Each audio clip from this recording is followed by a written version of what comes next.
Bismillahirrahmanirrahim. Assalamu alaikum dear students. I am Sir Fiaz and today we are going to solve exercise 6.5 question number 2.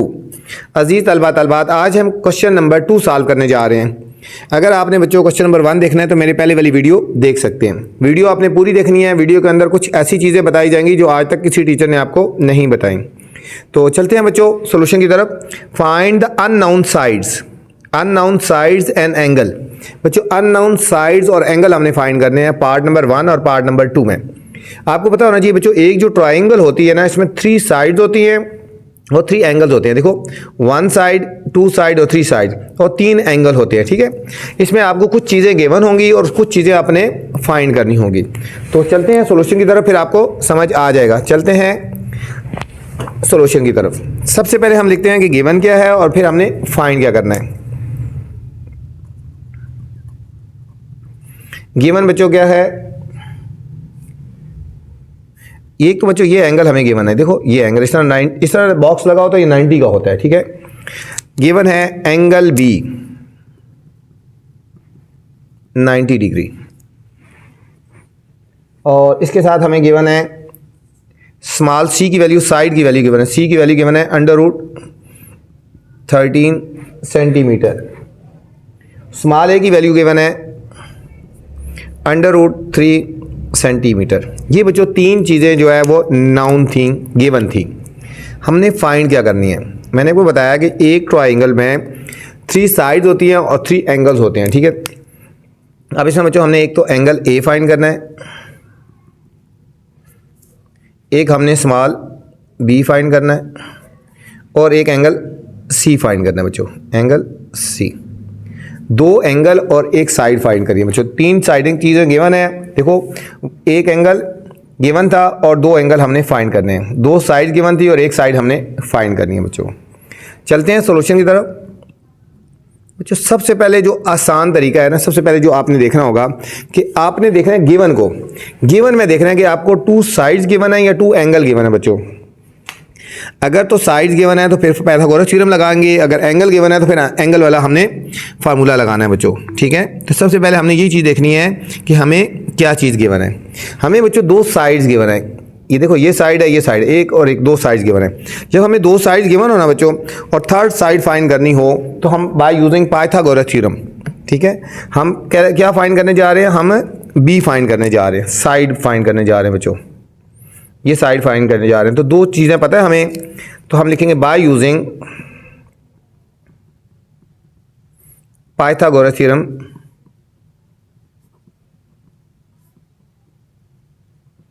ठीक है, Pythagoras theorem क्या है, h का whole square is equal to p का square plus b का whole square.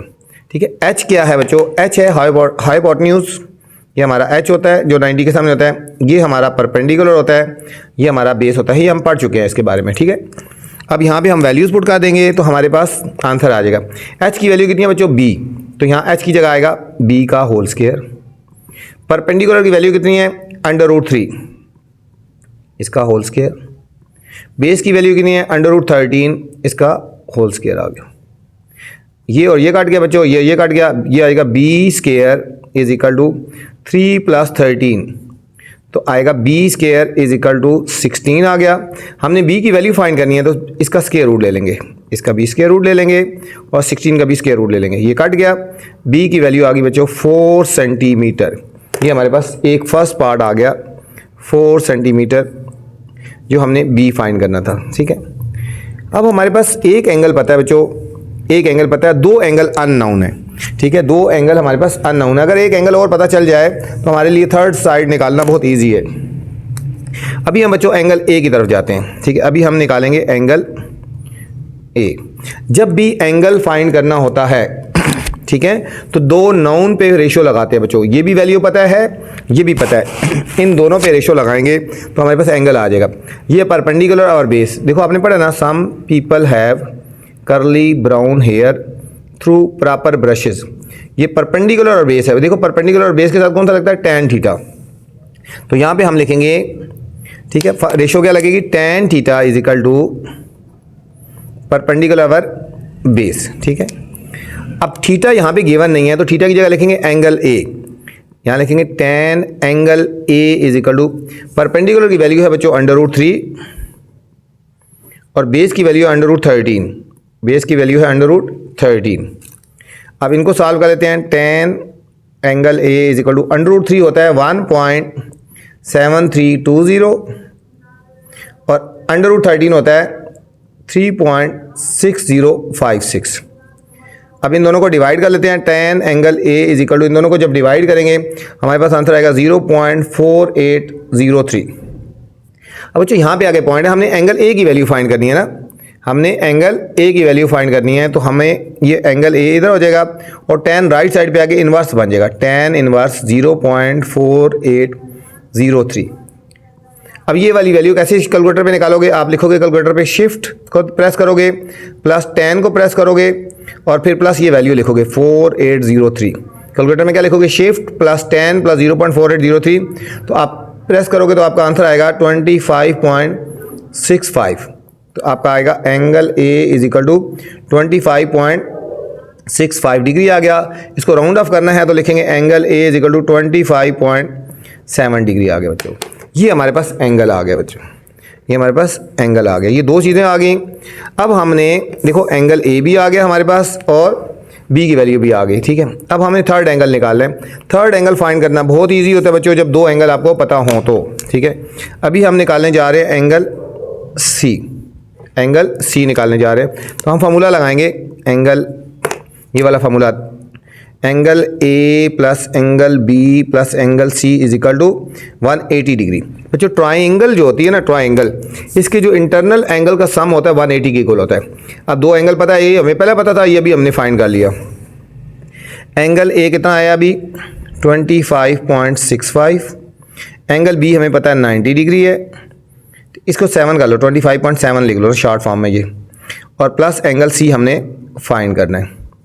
अच्छा इन दोनों को बच्चों पहले प्लस कर लेते हैं, 90 में प्लस करते हैं 25.7, 115.7 plus angle C is equal to 180 degree. अब इसको उधर ले जाओ बच्चों, इधर लेकर angle C is equal to 180 degree minus 115.7, 180 में से 115.7 बच्चों सब्ट्रैक्ट कर लेते हैं, ठीक है। 115 सब्ट्रैक्ट कर लेते हैं, यहाँ से कैरी लेंगे इधर, यहाँ से आएगा 10, 10 में से 7 के 3, यहाँ रहेगा 9, 9 में से 5 के 4 और यहाँ रहेगा 7 में से 1 के 6, तो 64.3 आ गए बच्चों। यहाँ इधर आगे लिख लेते हैं, एंगल C आएगा 64.3 डिग्री, ठीक है। तो हम यहाँ लिख देते हैं angle C is equal to 64.3 degree बच्चों। ये थर्ड वैल्यू आ गई जो हमने फाइंड करनी थी, ठीक है। 3 वैल्यू नाउन थी और 3 अननाउन थी जो कि हमने फाइंड कर लिया बच्चों। सेकंड पार्ट है स्टूडेंट्स, ABC ट्रायंगल गिवन है, इसमें हमें गिवन है C की वैल्यू 4 सेंटीमीटर, A की वैल्यू गिवन है 4 सेंटीमीटर और ये 90 डिग्री है बच्चों। अब दो साइड्स गिवन है और एक एंगल गिवन है, दो साइड्स गिवन है और एक एंगल गिवन है, ठीक है बच्चों। हम यहाँ लिखेंगे गिवन क्या है, एक तो गिवन है angle B 90 degree, small c की वैल्यू गिवन है 4 सेंटीमीटर, साइड A मतलब A की वैल्यू गिवन है 4 सेंटीमीटर, दोनों साइड्स 4 सेंटीमीटर हैं। हमने फाइंड क्या करना है, हमने फाइंड करना है बच्चों, एक तो एंगल A फाइंड करना है, फिर एंगल C फाइंड करना है और स्मॉल B फाइंड करना है, ठीक है। उसी तरह बच्चों देखेंगे हमें दो साइड्स गिवन है, हमें 2 साइड्स गिवन है, देखो ये भी साइड गिवन है, ये भी साइड गिवन है। जब दो साइड गिवन हो तो वही स्टार्ट करेंगे, ठीक है। पाइथागोरस थ्योरम लगाएंगे। हम पहले हम B फाइंड करने जा रहे हैं, फर्स्ट पार्ट B फाइंड करने जा रहे हैं। यहाँ लिखेंगे बाय यूजिंग पाइथागोरस थ्योरम। क्या है पाइथागोरस थ्योरम, H का whole square is equal to P का स्क्वायर प्लस B का होल स्क्वायर। अब हमारे पास बच्चों क्या है, ये हमारे पास H है, ये हमारे पास P है और ये हमारे पास B है बच्चों। अब H की वैल्यू कितनी है हमारे पास, ये हो गया B, P की वैल्यू कितनी है बच्चों 4 और बेस की वैल्यू भी है 4। जो हो जाएगा B square is equal to 16 plus 16 plus 16 B square is equal to 32 आ गया बच्चों। अब हमने b की वैल्यू फाइंड करनी है तो स्क्वायर रूट ले लेंगे, बी स्क्वायर के ऊपर भी स्क्वायर रूट और 32 का भी स्क्वायर रूट, ये कट गया। b इज इक्वल टू, अब 32 का स्क्वायर रूट लेंगे, 2 16 jar, 2 8 jar, 2 4 jar, 2 2 jar and 2 1 jar, 1 2 3 4 time 2 आया, 1 2 3 4 5 टाइम बच्चों, 1 2 3 4 5 टाइम 2 आया। अब इनके पेयर बना लेंगे, ये हो जाएगा b इज इक्वल टू 2 की पावर 2 इंटू, ये इससे काट गया, इससे काट गया, तो ये b इज इक्वल टू, ये 2 मल्टीप्लाई 2 बाहर आ जाएगा, b is equal to 4 under root 2, क्या आएगा b is equal to 4 under 2 बच्चों, हमारे पास एक आंसर आ गया ये। अब हमने एंगल फाइंड करना है एंगल ए फाइंड करना है। बच्चों जब एंगल फाइंड करना है ना, ठीक है, ये एंगल फाइंड, दो नाउन पे रेशियो लगाएंगे, ये दोनों साइड जो पता हो, ये दोनों साइड पता है ना, तो ये कौन सी है, ये परपेंडिकुलर है और बेस है, तो ये कौन सा बनता है, थ्रू प्रॉपर ब्रशेस बनता है, through proper brushes, tan theta बनता है बच्चों। हम यहाँ लिखेंगे tan theta is equal to perpendicular over base, tan theta की जगह लिखेंगे tan एंगल ए, परपेंडिकुलर की वैल्यू बच्चों 4 है और बेस की वैल्यू भी 4 है, 4/4, ये कट गया, 1 आ गया। तो अब एंगल ए निकालना है हमने, तो tan राइट साइड पे आके tan इनवर्स हो जाएगा, tan इनवर्स 1, तो angle A is equal to, calculator पे लिखोगे शिफ्ट प्लस tan को दबाओगे plus 1 is equal to 45 degree आएगा, मतलब शिफ्ट tan 1 करोगे तो ये आएगा 45 डिग्री आ गया। ये हमारे पास दूसरा एंगल भी आ गया बच्चों, जो एंगल एक गिवन था और एक हमने फाइंड कर लिया। अब हमने थर्ड एंगल फाइंड करना है, एंगल सी। मैंने आपको बताया जब दो एंगल पता हो तो थर्ड एंगल फाइंड करना बहुत इजी है, फार्मूला लगाएंगे, angle A plus angle B plus angle C is equal to 180 degree. Triangle के इंटरनल एंगल का जो सम होता है 180 डिग्री होता है। एंगल ए बच्चों हमने निकाला 45 डिग्री, एंगल बी है 90 डिग्री और एंगल सी हमने फाइंड करना है। 90 और 45 को ऐड कर देंगे, 135 degree plus angle C is equal to 180 degree. ये राइट साइड पे जाएगा, angle C is equal to 180 degree minus 135 degree, इन दोनों को सब्ट्रैक्ट करेंगे तो angle C is equal to 45 degree आ गए बच्चों। ये था हमारे पास सेकंड पार्ट था बच्चों, ठीक है, जिसमें 3 चीज़ें फाइंड करनी थी, हमने एक साइड और 2 एंगल फाइंड करने थे, हमने कर लिए, कोई मुश्किल नहीं था, थोड़ा सा ध्यान देंगे तो इंशाल्लाह आपको समझ आ जाएगा। Question number 3 students, each side of square field is 60 meter. एक स्क्वायर फील्ड है, उसकी हर एक साइड 60 मीटर है। स्क्वायर जो होता है उसकी तमाम साइड्स इक्वल होती हैं बच्चों। Find the length of diagonal, diagonal की लेंथ फाइंड करनी है हमने। बहुत सिंपल सा क्वेश्चन है, थोड़ा सा ध्यान देंगे तो आपको समझ आ जाएगा, ठीक है। यहाँ एक तो बात हो रही है स्क्वायर फील्ड की बात हो रही है। सबसे पहले हम एक डायग्राम बना लेते हैं ना, फिर हमारे लिए इजी हो जाएगा बच्चों। एक स्क्वायर फील्ड बनाते हैं, ठीक है। स्क्वायर फील्ड वो होता है जिसकी तमाम साइड्स इक्वल होती है। ये तकरीबन स्क्वायर इस तरह बन गया ना, ठीक है। ये हमारे पास एक स्क्वायर बन गया है, ठीक है। ये साइड है, ये मिली है, इसको नेम दे दो ए बी सी और डी। ये एक स्क्वायर फील्ड है, इसकी हर साइड है 60 मीटर, ये भी 60 मीटर और ये भी 60 मीटर। इसमें हमने बच्चों फाइंड करनी है लेंथ ऑफ डायगोनल। डायगोनल ये होता है, ठीक है, मैं ये इसको येलो से लगा देता हूँ। ये हमारे पास डायगोनल है, ये हमारे पास डायगोनल है, ठीक है। ये क्या हुआ, इसको हम दे देते हैं, ये इसको लिख लेते हैं diagonal.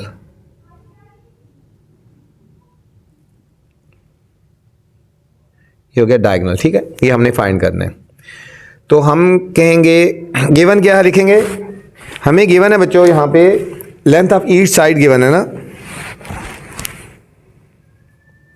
Given length of side 60 meter और फाइंड क्या करना है, लेंथ ऑफ डायगोनल। यहां बच्चों आप लेंथ ऑफ डायगोनल क्या हो जाएगी बच्चों, हमारे पास ए सी हो जाएगी। ये हमने फाइंड करना है, ठीक है बच्चों। आपको पता है जो स्क्वायर होता है इसका हर एंगल 90 का होता है, ये आर एंगल है, 90 का एंगल होता है, ये भी 90 का, ये भी 90 का, ये भी 90 का, सब 90 के होते हैं ना, ठीक है। तो हमारे पास ये जो एक ट्राइंगल बन गई, triangle A B C is a right angle triangle, triangle A B C is a right angle triangle, ठीक है। जब हमने डायगोनल फाइंड करना था, हमने इसको ज्वाइन किया ना, तो हमारे पास ये ट्राइंगल बन गई, ए बी सी एक राइट एंगल ट्राइंगल बन गई। हम लिखेंगे बाय यूजिंग पाइथागोरस थ्योरम, हम इसमें पाइथागोरस थ्योरम यूज करेंगे, ठीक हो गया। पाइथागोरस थ्योरम यूज करेंगे, क्या फार्मूला है, एच का whole square is equal to P का होल स्क्वायर प्लस बी का होल स्क्वायर। ये हमारे पास बच्चों एच हो जाएगा, हाइपोटेन्यूज हो जाएगा, ठीक है। हम इसको कहेंगे ये हमारे पास एच हो गया, ये परपेंडिकुलर हो गया और ये हमारे पास बेस हो गया। एच की वैल्यू कितनी है, हम लिखते हैं ए सी, परपेंडिकुलर वैल्यू कितनी है बी सी का होल स्क्वायर, और बेस की वैल्यू है बच्चों ए बी का होल स्क्वायर। अब ए सी की वैल्यू कितनी है हमने फाइंड करनी है, हम इसको ए सी लिख लो, ए सी का होल स्क्वायर। अब बी सी की वैल्यू कितनी है 60 का होल स्क्वायर, और ए बी की वैल्यू बच्चों 60 है, इसका स्क्वायर। ये हो जाएगा ए सी का whole square is equal to 60 का स्क्वायर, तो 60 मल्टीप्लाई 60 करते हैं बच्चों, 0 0 6 0 0 6 6 3600 आ गया, और यहाँ पे भी 60 का स्क्वायर लेंगे 3600। इन दोनों को ऐड कर लेते हैं, 3600 में 3600 जब ऐड करेंगे बच्चों, 6 6 12 2 1 कैरी 3 3 6 और 1 7 7 2 0 0 आ गया, 7 2 0 0 आ गया। अब हमने ए सी की वैल्यू फाइंड करनी है, taking square root both side, taking square root on both side. हमने इसका स्क्वायर रूट ले लेना है, ए सी का होल स्क्वायर, इसका भी स्क्वायर रूट ले लेना है, और 7200 का भी स्क्वायर रूट ले लेना है। इधर आ गया ए सी, 7200 के बच्चों हम फैक्टर बना लेते हैं। यहाँ पे हम पहले 2 से शुरू करते हैं, 2 3 6 1 कैरी 2 6 12 0 0 2 1 8 2 1 2 1 कैरी इधर 18 2 8 16, फिर 2 9 18 0 0, जिससे मर्जी पहले कर लो बच्चों। अब 3 से कर लो, 3 3 9 3 1 3 0 0। अब 5 से करते हैं, 5 2 10 0 5 4 20। अब फिर 2 से कर लो, 2 2 और 2 1, जिससे मर्जी करो, लेकिन लिखेंगे फिर अरेंज करके। अब देखो 1 2 3 4 5 टाइम 2 है, 1 2 3 4 5 टाइम 2 हो गए, फिर 1 2 टाइम 3 हो गए, और 2 टाइम 5 हो गए बच्चों, 2 टाइम 5, इसके रूट इसके ऊपर लगा देंगे। अब हम इनको पेयर बनाएंगे, एक पेयर ये बन जाएगा, एक पेयर ये बन जाएगा, एक पेयर ये बनेगा, एक पेयर ये बनेगा, ठीक है। हमारे पास आएगा ए सी इज इक्वल टू 2 की पावर 2, ये 2 बच गया बच्चों, एक ये वाला 2 बच गया, 3 की पावर 2 और 5 की पावर 2, ये से कट गया, इससे कट गया, ये कट गया, ये कट गया, तो बाकी बच गया A C is equal to 2 multiply 3 multiply 5, और अंडर रूट के अंदर लिख देंगे 2। A C is equal to 2 2 4 4 3 12 12 5 60 under root 2 centimetre बच्चों आ गई लेंथ ऑफ डायगोनल। सो लिखेंगे, so length of diagonal is equal to 60 under root 2, ठीक है, 60 अंडर रूट 2 मीटर बच्चों, ये मीटर में आएगी, ठीक है। क्वेश्चन में मीटर में गिवन थी ना 60 मीटर, तो ये भी हमारे पास जो आएगी मीटर में आएगी। ये था बच्चों क्वेश्चन नंबर 3। इस वीडियो में बच्चों मैंने क्वेश्चन नंबर 2 और 3 बनाया है। अगर आपने नेक्स्ट क्वेश्चन देखने हैं तो मेरी नेक्स्ट वाली वीडियो आप देख सकते हैं। वीडियो के बाद बच्चों कमेंट्स लाजमी क्या करें कि आपको मेरी वीडियो कैसी लगी। अपना ख्याल रखना, अल्लाह हाफिज़।